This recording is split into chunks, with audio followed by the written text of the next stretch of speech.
Plantão Brasília. As imagens que você está prestes a analisar são de uma execução. A execução de uma narrativa. Ao vivo, em rede nacional.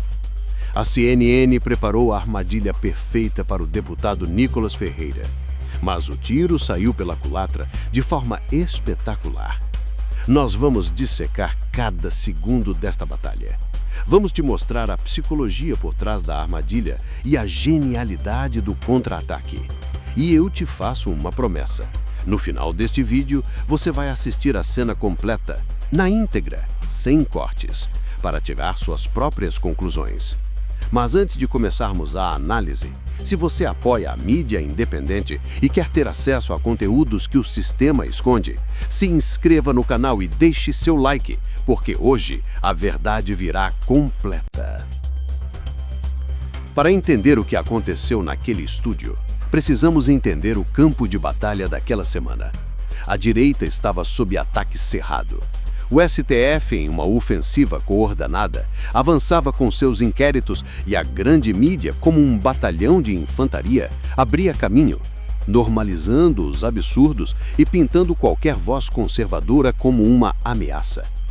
O alvo prioritário era Nicolas Ferreira. A ordem era clara: deslegitimá-lo.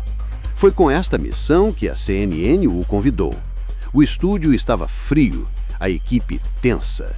A jornalista, com um sorriso calculado, sabia que tinha uma pauta-bomba nas mãos. Um roteiro desenhado para encurralar o deputado. Não era uma entrevista, era um interrogatório, planejado para extrair uma única frase que pudesse ser usada como manchete no dia seguinte. Deputado bolsonarista ataca o Supremo. A conversa começa com temas genéricos. A jornalista o deixa confortável. É a velha tática de criar uma falsa sensação de segurança antes de dar o bote. E então, no momento calculado pela produção, ela ataca. Deputado, o STF, uma decisão recente do ministro Alexandre de Moraes foi validada pela turma, ou seja, não foi uma decisão isolada. O senhor concorda com esta decisão colegiada que... Está aí, a armadilha perfeita. Um labirinto sem saída. Se ele critica, ataca a instituição. Se ele concorda, traz sua base. A jornalista sorri, certa de sua checkmate. Ela se prepara para a resposta que confirmaria sua pauta. Ela só não contava que o leão não joga xadrez. Ele vira o tabuleiro. A reação de Nicolas é uma aula de guerra de narrativas. Primeiro, ele desarma a jornalista com um silêncio e um sorriso de deboche. Ele a deixa desconfortável. Ele mostra que entendeu a jogada. Segundo, ele não ataca a decisão do STF. Ele ataca a premissa da pergunta. Ele expõe a entrevistadora. É impressionante. Vocês da grande mídia se tornaram os maiores cabos eleitorais de Alexandre de Moraes.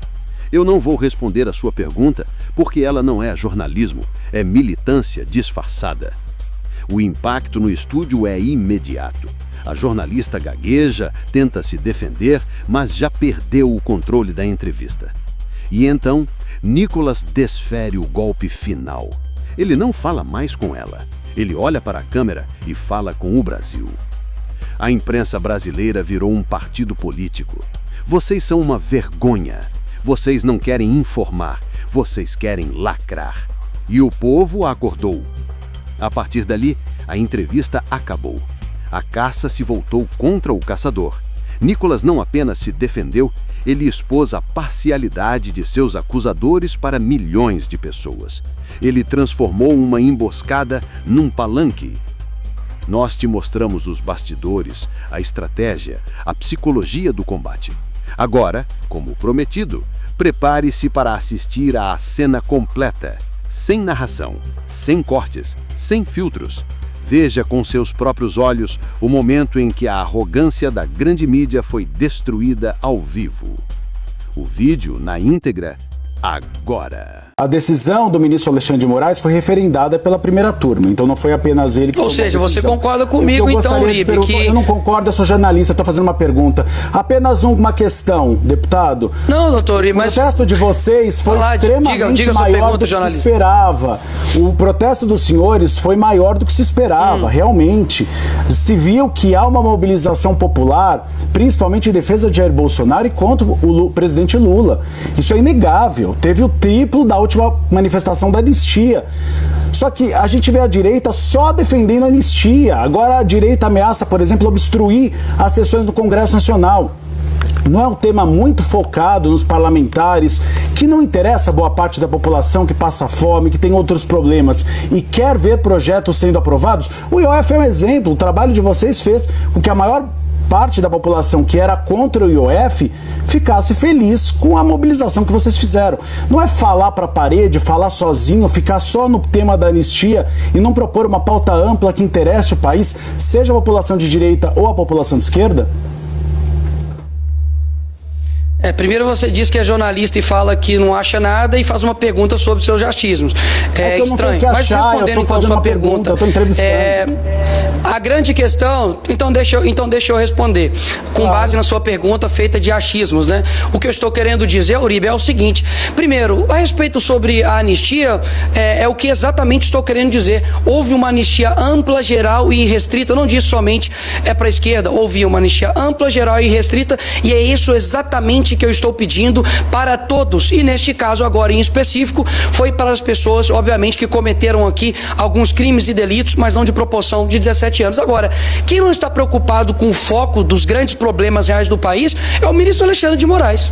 Porque, no fim das contas, nós estamos fazendo um trabalho aqui, tentando fazer um trabalho para olhar para as causas profundas do nosso país, como, por exemplo, saneamento básico, onde tem 100 milhões de pessoas que não têm água potável e nem saneamento básico no nosso país. A gente tem que tratar sobre o problema de segurança aqui no nosso país. Nós temos que tratar a respeito de problemas sobre educação no nosso país. Agora, quem está no Poder Executivo?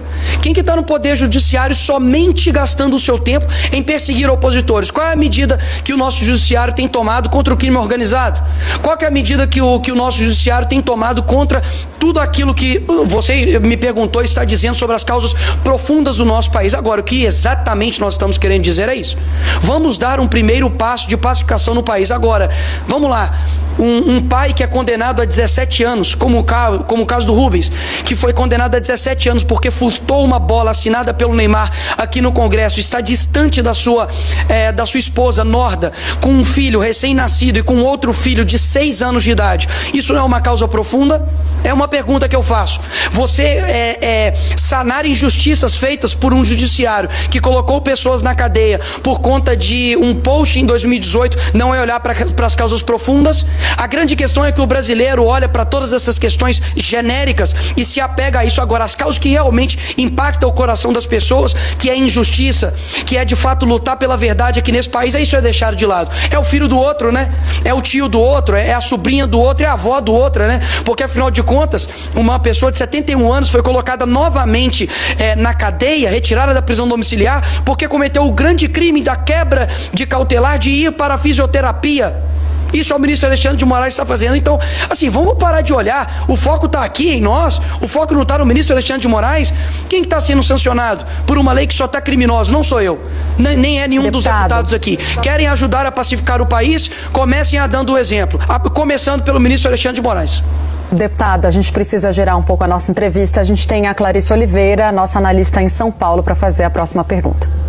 Boa tarde, deputado. Obrigada pela entrevista aqui ao Bastidores CNN. Eu gostaria da sua opinião a respeito das tarifas impostas ao Brasil pelo governo dos Estados Unidos. A gente tem ouvido com muita frequência no campo governista o argumento de que o bolsonarismo, os apoiadores do ex-presidente Jair Bolsonaro em geral, mas especificamente Eduardo Bolsonaro, que está lá em solo americano, estariam ali incentivando, de certa forma, o governo americano a impor essas taxas ao governo brasileiro, aos produtores brasileiros, aos empresários brasileiros, num movimento aí que acaba sendo prejudicial para tantos setores que vão ser impactados. Então, gostaria da sua avaliação sobre a decisão do governo de Donald Trump e o papel do bolsonarismo diante das negociações aí a respeito dessas tarifas.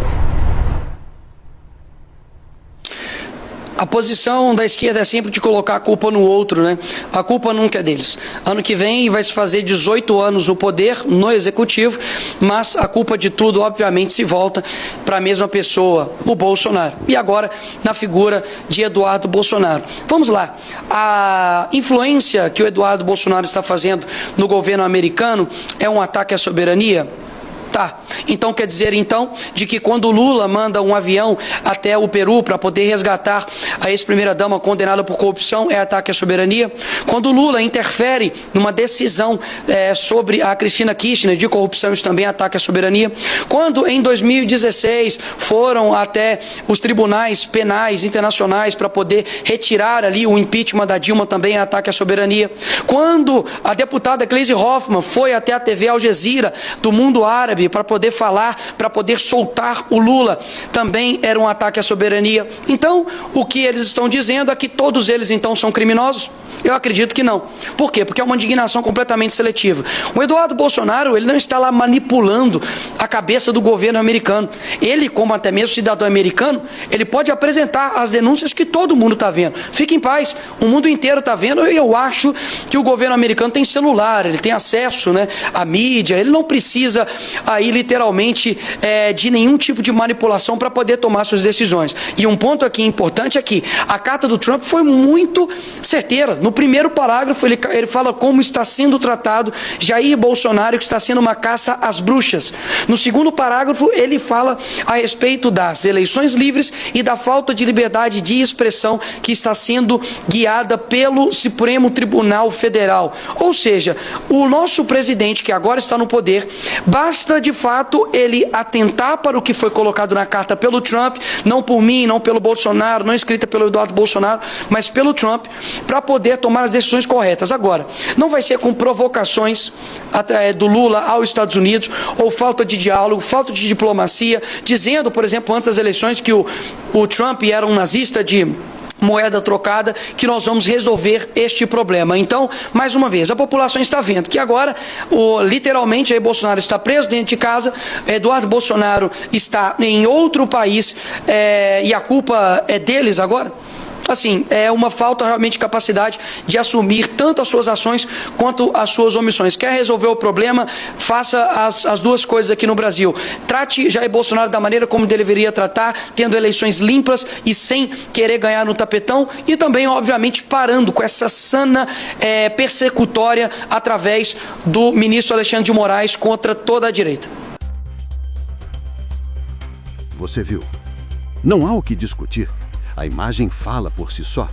A pergunta que fica é: quantas outras vezes eles tentaram fazer isso e conseguiram, sem que ninguém percebesse? É por isso que o nosso trabalho aqui é fundamental. Se inscreva no canal para continuar apoiando a nossa luta por uma mídia livre, da verdade. E comente, qual foi a frase mais devastadora de Nicolas nessa entrevista? Um forte abraço e até a próxima.